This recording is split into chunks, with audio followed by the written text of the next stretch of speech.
Bienvenue sur cette présentation proposée par Egilia Learning qui va vous montrer comment configurer le protocole EIGRP. Bonne lecture. Nous allons donc voir comment configurer EIGRP pour le réseau suivant. Alors comme nous pouvons le voir, c'est le réseau 192.168.10 qui a été segmenté en 4 sous-réseaux. Nous avons donc un /26 au niveau de notre masque de sous-réseau, c'est-à-dire 255.255.255.192. Ce réseau a donc été découpé en 4 sous-réseaux, le 10.0, le 10.64, le 10.128 et le 10.192. La première chose que nous allons faire consiste à configurer les interfaces de nos deux routeurs, Egilia Router 1 et Egilia Router 2. Je vais commencer par le routeur Egilia Router 1. Je me place donc sur ce routeur. Pour le moment, il n'y a aucune configuration sur le routeur. Je vais commencer par lui donner un nom à l'aide de la commande hostname. Il s'agit donc de notre Egilia Router 1. Je vais commencer par configurer les interfaces. Tout d'abord la fast 0/0 qui va recueillir les utilisateurs du réseau 10.0 qui est en /26. Je vais donc choisir la dernière IP de ce sous-réseau pour l'interface de ce routeur, à savoir la 10.62.255.255.192. Je l'active avec la commande no shutdown. Je vais désormais configurer l'interface fast0/1. Elle accueille les utilisateurs du réseau 192.168.10.64. Je vais donner pour cette adresse la dernière IP de ce réseau, à savoir l'adresse 10.126 avec un masque en 255.255.192 et je l'active avec la commande no shutdown.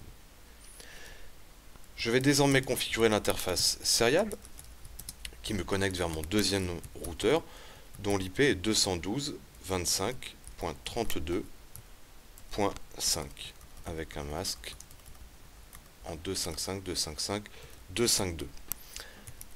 Cette interface est mon interface DCE, je vais donc lui mettre un clock rate à 2 millions par exemple pour une vitesse d'horloge de 2 mégas. Et je l'active avec la commande no shutdown. J'ai terminé la configuration des interfaces sur mon routeur numéro 1. Je vais procéder maintenant à la configuration des interfaces sur le routeur numéro 2. Donc ce routeur pour le moment n'a aucune configuration. Je vais commencer par lui donner un nom avec la commande hostname Egilia Router 2. De la même manière, je vais commencer à configurer les interfaces. Alors, ma fast 0/0 connecte les utilisateurs de mon réseau 192.168.10.128 en /26. Je vais donc lui donner la dernière IP de ce réseau, à savoir 192.168.10.192. 190 pardon, 255, 255, 255, 192 et je l'active avec la commande no shutdown. Je fais pareil pour l'interface fast0/1 qui connecte les utilisateurs du réseau 192.168.10.192 et je donne la dernière IP du sous-réseau, à savoir 10.254, toujours avec le masque en 192 et je fais un no shutdown. Il ne me reste plus qu'à configurer ma serial 0/0/0 qui me connecte vers le routeur Egilia Router 1 et je lui donne l'IP 212.25.32.6 avec un masque en /30, c'est-à-dire 255.255.252 et je l'active avec la commande no shutdown. Voilà, nous voyons que la ligne est passée up. Je vais tout de suite vérifier la connectivité, je vais donc pinguer mon routeur Egilia Router 1. Donc 212.27.32.5. La table ARP se construit.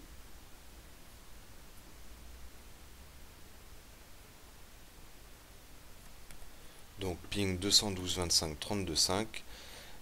Et voilà, nos deux routeurs arrivent donc à communiquer.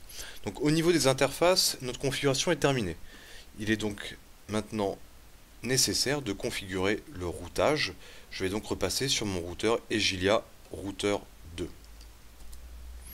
Donc pour configurer le protocole EIGRP, je vais taper en mode de configuration globale routeur EIGRP suivi du numéro de système autonome. Il ne me reste plus qu'à annoncer les réseaux directement connectés, à savoir 192.168.10.0. Et cette fois-ci, on va indiquer donc le masque inversé. Nous sommes en /26, donc le masque inversé est le suivant. 0, 0, 0, 63. Et nous avons aussi le réseau 10.64 avec le même masque. Et le réseau 212.25.32.4 avec un masque inversé qui me donne 0003. Alors il faut faire très attention car, comme je l'indique, EIGRP va auto-summariser, c'est-à-dire qu'il va agréger automatiquement les réseaux à la frontière Classful. C'est-à-dire qu'il ne va pas envoyer ces informations-là, mais par défaut, il va envoyer le réseau 192.168.10.0 avec un masque par défaut. Donc si je reprends mon schéma, le routeur ici va renvoyer vers mon routeur Egilia2 le réseau 192.168.10.0/24, puisque l'agrégation va se faire à la frontière Classful. Le souci est que le routeur Egilia routeur 2 va faire la même chose, il va envoyer comme information l'information agrégée à la frontière Classful, c'est-à-dire 192.168.10.0/24. C'est-à-dire que nos deux routeurs s'enverraient les mêmes informations, ce qui causerait une erreur au niveau de la table de routage. Il est donc nécessaire dans ce cas-là de désactiver l'agrégation automatique. Je repasse sur mon routeur R0. Pour désactiver l'agrégation automatique, il s'agit de la commande No Auto Summary. J'ai terminé au niveau de mon routeur 1. Je vais donc enregistrer les modifications à l'aide de la commande Copy Run Start. Je vais maintenant procéder à la configuration du routeur Egilia routeur 2. Je place donc ce processus de routage dans le même système autonome. J'indique mes networks. J'ai donc le réseau 10.128 avec un masque en 00063 ainsi que le réseau 10.192 en 00063 et le réseau 212.25.32.4 en 0003. Et de la même manière, je désactive l'agrégation automatique. J'ai terminé la configuration au niveau de mon routeur. Nous voyons que l'algorithme dual a réussi à créer l'adjacence entre nos deux routeurs. Je copie la configuration et nous allons pouvoir voir un ensemble de commandes qui nous permettent de faire de la vérification et du dépannage. Première commande, il s'agit de la commande Show IP EIGRP interface. Ça nous permet de voir quelles sont les interfaces qui participent au protocole EIGRP. Nous avons aussi la commande Show IP EIGRP Neighbor qui nous permet de visualiser la table de relations de voisinage. Je peux aussi vérifier la table topologique avec Show IP EIGRP Topology qui nous donne ici les informations concernant les fusible distance, les fusible successors, qui sont les successeurs, éventuellement quels seraient les fusible successors. Dans notre cas, nous n'avons que deux routeurs, un seul chemin possible, il n'y a donc pas de fusible successor. Et finalement, toujours la même commande pour voir la table de routage, Show IP Route. EIGRP caractérisé par la lettre D, et nous voyons bien que nous avons appris les réseaux qui sont donc subnettés.